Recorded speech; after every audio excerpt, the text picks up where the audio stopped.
주님은 자신을 가리켜서 왜 양의 문이라 했을까? 우리는 문이기 때문에 문이라고 했겠지라고 사소하게 생각할 수 있습니다. 그러나 문이 품고 있는 의도를 알아야 다음 단계 하나님의 영적 깊은 의미를 깨달을 수가 있습니다. 문자가 갖고 있는 의미를 세분화하였습니다. 첫째로 한자로 문문자를 살피면 글자의 형태가 말씀의 의도를 품고 있다는 것을 깨닫게 됩니다. 둘째, 문은 출입구입니다. 문을 통과해야 집 안으로 들어갈 수가 있죠. 셋째, 문은 집 안과 밖을 구분짓습니다. 한 발자국만 문 안으로 들어서면 안입니다. 한 발자국만 밖에 내디디면 문 밖에입니다. 그래서 문은 안과 밖을 구분짓습니다. 넷째, 문은 경계가 됩니다. 문이 경계가 되어 집 안과 밖을 구분짓습니다. 다섯째, 문은 반드시 열릴 때가 있고 닫을 때가 있다는 겁니다. 한자로 문문자입니다. 문자는 돈 많은 사람들의 집에 출입구를 번떠서 만든 글자입니다. 그런데 문문자의 형태는 매우 이례적이라는 걸 알 수 있습니다. 이게 출입문이죠. 문문자에 번떠서 만든 글자인데 원래는 이런 글자의 모습이 되어야 되지 않겠어요? 그런데 아주 반토막을 잘라버리고 윗부분만 사용했다는 것이 이례적입니다. 문에 들어가려면 머리를 숙여야 한다는 것이죠. 그래서 마태복음 7장 13절 좁은 문으로 들어가라. 이 문자는 큰 출입문이라도 머리를 숙여서 좁은 문처럼 들어가도록 만들어져 있다는 겁니다. 한자 풀이 시간이 아니기 때문에 열중하고 그냥 넘어가도록 합니다. 두 번째, 문은 출입구, 시작점이죠. 아버지 집에 들어가려면 문을 통과해야 합니다. 그러므로 문은 집에 들어갈 수 있는 시작점인 거죠. 문, 즉 입구를 들어가지 않고서는 안으로 들어갈 수 없기 때문입니다. 요한복음 10장 7절에서 그러므로 예수께서 다시 이르시되 내가 진실로 진실로 너희에게 말하노니 나는 양의 문이다 라고 했어요. 예수 그리스도의 문을 통과하지 않고서는 집 안으로 들어갈 수 없기 때문이죠. 구원의 문으로 들어갈 수 없습니다. 요한복음 10장 9절 내가 문이니 누구든지 나로 말미암아 들어가면 구원을 받고 또는 들어가면 나오며 꼴을 얻으리라고 하셨습니다. 문을 통과하지 않고서는 구원을 받을 수가 없고 집 안으로 들어갈 수 없죠. 요한복음 14장 6절 예수께서 이르시되 내가 곧 길이요 진리요 생명이니 나로 말미암지 않고서는 아버지께로 올 자가 없느니라. 우리 모두가 아버지께로 가고자 싶어하는 마음이지만은 문을 통과하지 않고서는 아버지께로 갈 수 없다라고 주께서 말씀하셨습니다. 셋째, 문은 안과 밖을 구분짓습니다. 문 안에 한 발짝만 들어놓으면 집 안에 있게 되고 한 발짝만 밖에 내디디면 집 밖에 머무르게 됩니다. 왼쪽 이미지를 보세요. 유리창을 가운데 두고 집 안에 있는 사람과 집 밖에 있는 사람이 분류되어집니다. 문이라고 하는 것은 안과 밖을 이렇게 분류시킵니다. 사도행전 16장 31절 이르시되 주 예수를 믿으라. 그리하면 너와 내 집이 구원을 받으리라 라고 하셨습니다. 밖에 있었던 사람도 예수를 믿으면 순간이동으로 집 안에 머무르게 됩니다. 누가복음 19장 9절 예수께서 이르시되 오늘 구원이 이 집에 이르렀으니 이 사람도 아브라함의 자손이로다 라고 하셨습니다. 삭개오는 집 밖에 머물러 있었습니다. 그러나 예수를 영접하고 믿으니 집 안에 순간적으로 이동하게 되어졌습니다. 요한복음 6장 66절 그때로부터 그의 제자 중에 많은 사람이 떠나가고 다시 그와 함께 다니지 아니하더라. 지금까지 집 안에 있었던 자들이고 그들의 위치는 제자들이었습니다. 그런데 말이 다르고 뜻이 다르다고 떠나가 버렸습니다. 그러니 집 밖으로 추방되어졌다는 겁니다. 자신들이 나간 것 같으나 말씀으로 추방하셨다는 의미를 알 수 있습니다. 이렇게 문이라고 하는 것은 안과 밖을 구분하는 기준이 되어집니다. 네 번째 문은 경계입니다. 전쟁에서 아군을 지킬 수 있는 유일한 도구가 출입문입니다. 적군을 무너뜨리는 최상의 방법은 적의 성문을 여는 일입니다. 아군이 문 밖에 있으면 적군이 되어지고 적군이 문 안에 있으면 아군이 되어집니다. 문 때문에, 즉 예수 그리스도 때문에 옛날에 적군이었던 것이 문 안에 있으면 아군이 되어지고 지금은 아군이었지만 예수 밖에 있으면 적이 되어진다는 것을 문을 통해서 알 수 있습니다. 창세기 22장 17절 내가 내게 큰 복을 주어 내 씨가 크게 번성하여 하늘의 별과 같고 바다의 모래같이 하리니 내 씨가 대적의 성문을 차지하리라고 했습니다. 복음이 왕성해져 가는 시기에 순전히 대적의 문을 부수고 파괴하여 그 대적의 문을 교회로 세워지게 되는 축복을 우리에게 말씀해 주셨습니다. 에레미야 예가 2장 9절 성문이 땅에 묻히고 빗장이 부서져 파괴되고 왕과 지도자들이 율법 없는 이방인들 가운데 있으며 그 성의 선지자들은 여호와의 묵시를 받지 못하는도다 라고 했어요. 왕성했던 시기는 다 지나갔습니다. 오히려 교회의 경계 즉 문이 파괴되고 없어져 버렸다는 뜻입니다. 마라톤을 하는 선수는 기본 룰대로 해야 합니다. 자기 기본대로 했다가는 탈락이죠. 주의 일을 법대로 즉 말씀대로 해야 하는 거지요. 그런데 교회 안의 일들이 말씀을 무시하고 인간의 방법만 나왔습니다. 그러므로 빗장이 부서져 파괴되었다고 탄식하고 있습니다. 문을 굳게 하여 세워져야 합니다. 초림 때는 예수가 문이었지만 이 시대는 말씀이 문입니다.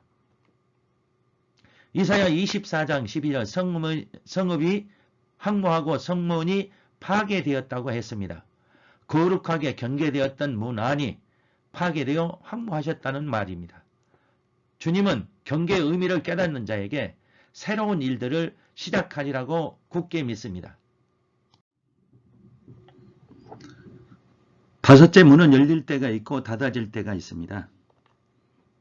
계시록 3장 7절 거룩하고 진실하사 다윗의 열쇠를 가지신 이 곧 열면 닫을 사람이 없고 닫으면 열 사람이 없는 그가 이르시되 라고 했습니다. 열고 닫는 것은 순전히 열쇠 가진 자의 고난입니다. 예수께서 문으로 오셔서 복음의 문을 활짝 열어놓으셨습니다. 어둠의 영들은 교회 문을 닫아버리려고 가진 방법으로 핍박과 협박을 자행했지만은 한번 그분의 의지로 열어진 문은 세상의 방법으로는 닫을 수가 없었습니다. 마태복음 25장 11절 12절 그 후에 남은 처녀들이 와서 이르되 주여 주여 우리에게 열어주소서. 대답하여 이르시되 진실로 너희에게 이르노니 내가 너희를 알지 못하였노라 하였느니라. 이제 문이 닫혀질 시간이 되었습니다. 한번 닫히면 제 아무리 능력가라도 열 수가 없습니다. 닫혀질 때 문 안에 있어야지 문 밖에 있으면 자신이 책임져야 합니다. 문 밖에 나가서는 절대로 안 됩니다. 자신이 말씀과 기도로 자리를 지키는 일이 더 중요합니다. 지금은 문이 닫혀지고 있기 때문입니다. 세계적인 질병으로 한순간에 전 세계 교회가 문이 닫혀질 수 있다는 것을 경험했습니다. 이때야말로 마태복음 24장 16절의 말씀에 순종해야 한다고 생각이 됩니다. 산으로 도망하라 라고 하셨습니다. 누가복음 13장 25절 집주인이 일어나 문을 한번 닫은 후에 너희가 밖에서 서서 문을 두드리며 주여 열어주소서 하면 그가 대답하여 이르되 나는 너희가 어디서 온 자인지 알지 못하노라 하신다고 했습니다. 도망하는 일은 문 안에 있는 일입니다. 문 안에 있는 일이 도망하는 일입니다. 타인을 전도하는 것보다 더 중요한 일이 문 안에 있는 일입니다. 부모 형제보다 자신의 생명이 문 안에 있는 일이 더 중요합니다. 노예 때도 노세 때도 발버둥을 치면서 위험을 경고해도 들어온 사람은 없었습니다. 이제 문 안에 머무는 연습과 훈련을 해야 할 때입니다. 문이 거반 닫혀졌기 때문입니다. 이제 복음이 들어가지 않는 곳이 없습니다. 로마서 11장 25절 형제들아 내가 스스로 지혜 있다 하면서 이 신비를 너희가 모르기를 내가 원치 아니하노니 이 신비는 이방인의 충만한 수가 들어오기까지 이스라엘에 들어는 우둔하게 될 것이라고 하셨습니다. 이제 복음이 들어가지 않는 곳이 없습니다. 이스라엘 땅에도 교회가 세워지고 있습니다. 이것은 문이 닫혀지고 있다는 증거입니다. 이때 조심해야 할 일이 있습니다.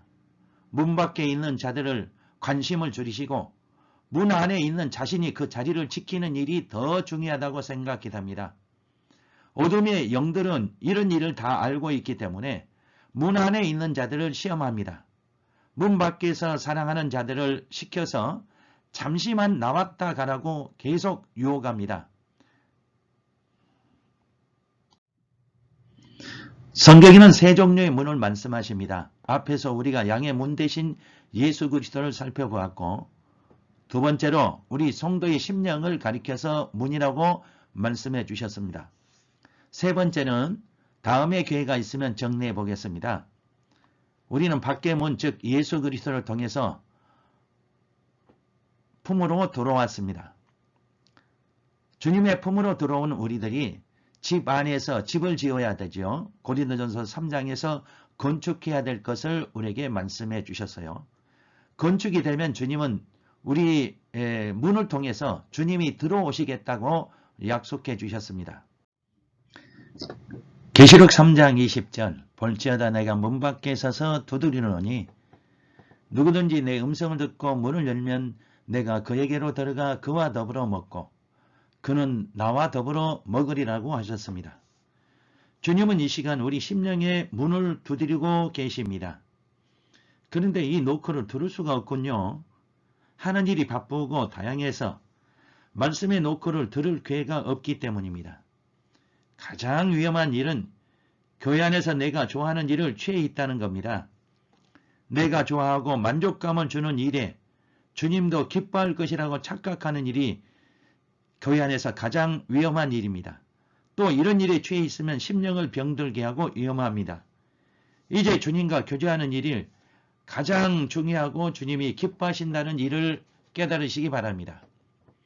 이제 주님과 단둘이서 찻잔을 놓고 말씀을 교제하는 일을 나누시기를 고대하십니다.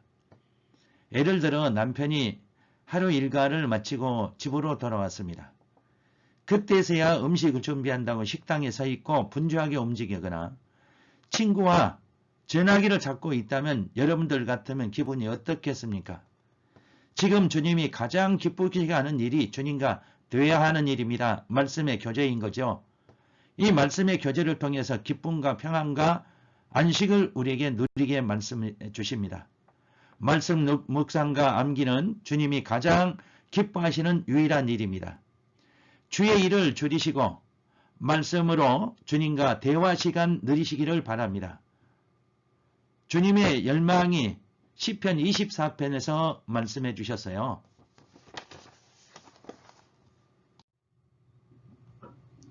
시편 24편 7절에서 10절 문들아 너희 머리를 들지어다 영원한 문들아 들릴지어다 영광의 왕이 들어가시려도다 영광의 왕이 누시뇨 강하고 능한 여호와시요 전쟁에 능한 여호와시라고 표현해 주셨어요.